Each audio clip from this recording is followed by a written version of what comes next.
I heard Cairn was free on DM's Guild, and so I brought up the player's book here, and I'll do the DM guide, as it were, later. We're looking at the printable version here, so the page numbers might not make as much sense as they normally would, but this is correctly set out for printing. It's an adventure game for one warden and at least one player. Looking at the rules summary, we have strength, dex and will, covering your physical prowess, your reflexes and your persuasion, intimidation and magic. So it's rolling a d20 and the opposite is true. A 1 is the best. And 20 is always a failure, which is Call of Cthulhu type scale, although they use a 100.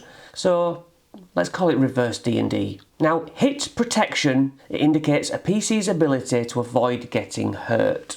Inventory, the PCs have 10 inventory slots. 4 are on their body and 6 are backpack.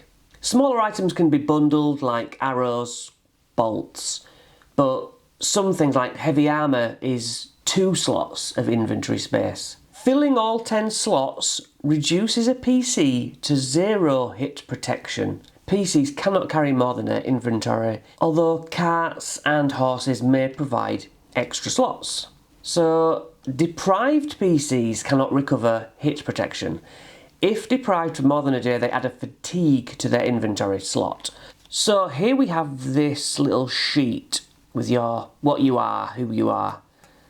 Numbers, dex, will, strength, armour, hit protection, whether you're deprived, and your fatigue squares here. And you'll be fatigued if you fill all these slots. Healing, a moment's rest and a swig of water will restore lost HP, but may leave the party vulnerable. Spellbooks contain a single spell, and casting a spell will add fatigue to the PC's inventory. I think I'm correct in these 10 slots for fatigue being the ultimate downfall of your player. PCs can enhance a spell without any additional cost. If they are deprived or in danger, a will save may be required to avoid terrible consequences. On their turn, a character may move up to 40 feet and take up to 1 action. Cast a spell, attack, make a second move, or other reasonable activities. Whenever turn order is uncertain, the PCs make a dex save initially. Retreating is a dex save. The attacker rolls their weapon die and subtracts the target's armour, then deals the remaining total to their opponent's HP. So this is very commonly a new thing, having AC be something you subtract from the damage, which I like. Unarmed attacks always do a d4 damage. If multiple attackers do the same thing, roll all the damage dice and keep the single highest result. If attacking with 2 weapons at the same time, roll both damage dice and keep the highest. So we have impaired attacks, enhanced attacks and blast attacks. Advantage, disadvantage, area of effect. I would assume. If you go down to 0 HP, there's the scars table. Damage that reduces a target's HP to 0 then decreases the strength by any remainder. They must make a strength save to avoid critical damage, worst damage.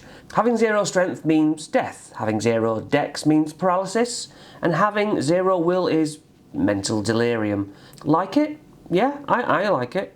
So it's classless. A character's role or skills are not limited by a single class. Instead, the equipment they carry and their experiences define their speciality. Interesting. Characters may be powerful, but they are also vulnerable to harm in many forms. Dice do not always reflect an obstacle's difficulty or its outcome. It's up to the game runner, the warden, to talk to the player and decide how dangerous that embankment of trickery rocks is. Growth. Characters are changed through in-world advancement, gaining new skills and abilities by surviving dangerous events and overcoming obstacles.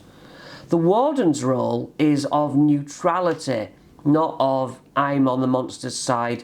They just run the dice for the monsters and talk about the situation to the player as if they were an invisible player beside the players. Players should always understand the reasons behind the choices they've made and all the potential risks that are in the scene. So typically, the players are working together, no backbiting, PvPs, none of that stuff. Right, in the warden information here, it says to the game runner, provide useful information about the game world as the characters explore it. You want them to see the secret doors, you want them to see whatever's available, not hidden traps kind of thing, unless you're saying, oh, there's a hidden trap. Players do not need to roll dice to learn about their circumstance, perception checks, etc. Be helpful and direct with your answers to their questions. Respond honestly, describe consistently, and also let them know they can keep asking questions. So you default to realism rather than numbers. If something the player wants to do is impossible, it doesn't do it. If the players come up with a good reason how they're going to solve the issue, let them. Telegraph serious dangers to players when it is present. The more dangerous, the more obvious. Put traps in plain sight and let the players take time to figure out a solution. It says basically help players push through problems, giving them an A or B solution, and use a conversational method to talk to your players as they play, which I think I do anyway. Use random tables and generators to do the DMing. Give the players weapon training montages and personal quests to facilitate improvements and specialisation. Listen to what the players want and put realistic opportunities in their path. If they're dual wielding, let them have a couple of goblins they can dispatch with double blades, you know. A dagger to your throat will kill you regardless of your expensive armour and impressive training.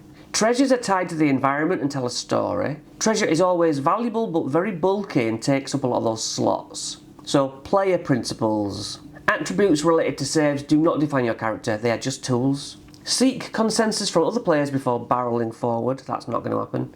Take the warden's description without suspicion and don't shy away from seeking more information. Treat NPCs as if they were real people. Fighting is a choice and rarely a wise one. Stack the odds in your favour and retreat when things go wrong. Then you go through your name, background traits, ability scores. You do 3d6 for each character ability score in order. Then you may swap out 2 of the results. Hit protection, you roll a d6. HP does not indicate a character's health, nor do they lose it for very long for healing. If an attack takes PC's HP exactly to 0, the player rolls on the scars table. We have 10 slots as we've discussed. The backpack can also double as an emergency sleeping bag, but only if it's emptied. All PCs begin with 1 slot of 3 days rations, a torch 1 slot, and 3d6 gold pieces. So yeah, talks about starting gear. Then we have names and backgrounds, roll tables, character traits, skin, hair, vice, reputation, misfortunes, starting gear. I like the roll table essence of this. Spellbooks. When you find a spellbook, which spell is in it, because only one is in a spellbook. Equipment, list and prices in gold.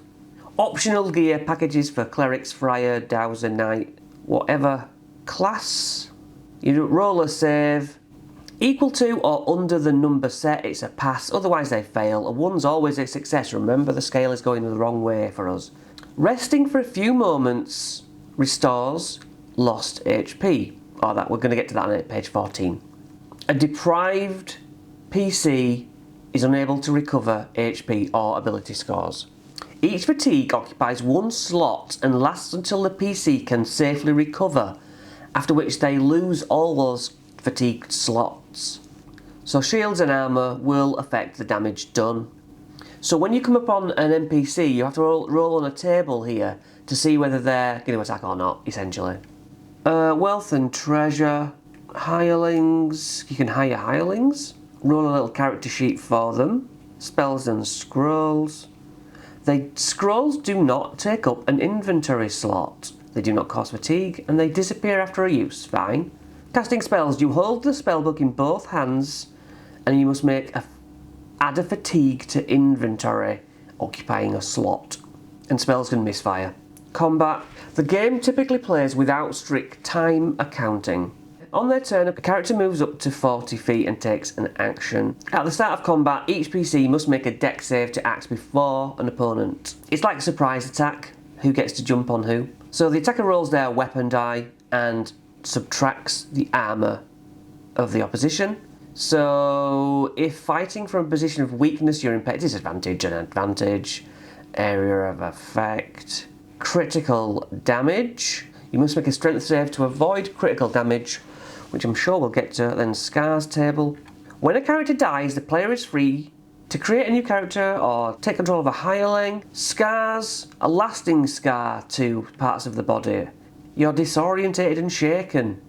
Roll a d6. If the total is higher than your max HP, take the new result. Nice. So yeah, things that alter your character, that's good. Oh right, we have some monsters. The health, strength, dex, will. They have a spear, does a d6. They avoid combat unless they have advantage in greater numbers. They are willing to trade. That's nice. Nice and quick and useful. A wood troll, 12 HP. As an action, can recover lost HP.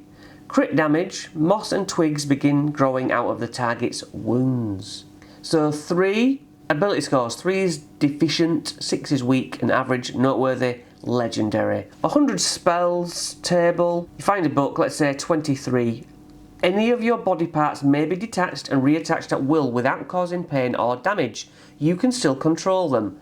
That is cool. The next part, let's go mirror walk. A mirror becomes a gateway to another mirror that you have looked into today. Ooze form, you become a living jelly. Shuffle, 2 creatures you can see instantly switch places.